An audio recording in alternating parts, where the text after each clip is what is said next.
اچھا، ایک نماز کا طریقہ کار ہے جو حضرت مولا کائنات حضرت علی رضی اللہ تعالیٰ عنہ سے ہے.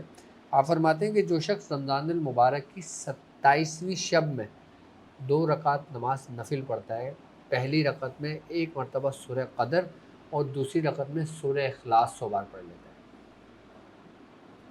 کتنی بار؟ سورہ اخلاص 100 100 مرتبہ مرتبہ پڑھ لیتا ہے. دوسری رکعت میں. ہاں، اور اس کے بعد درود خضری یا کوئی بھی درود درود 100 خضری. مرتبہ پڑھ لیتا ہے تو اس کو بے حساب اس کا اجر ملتا ہے. یعنی کہ وہ اس نماز کو پڑھ کے جو دعا مانگتا ہے نا وہ مقبول بات ہے. سبحان اللہ سبحان اللہ.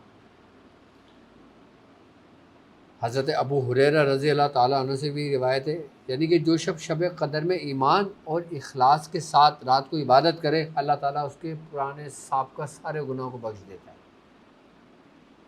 سبحان اللہ سبحان اللہ. ایمان اور اخلاص کے ساتھ. اخلاص کے ساتھ نماز پڑھے،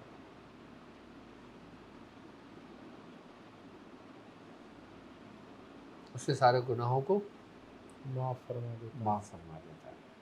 اصل میں یہ رات انسان اپنی حقیقت کو پہچانتا ہے اگر وہ پا لیتا ہے. غفلت میں گزار دیا تو گزار دیا.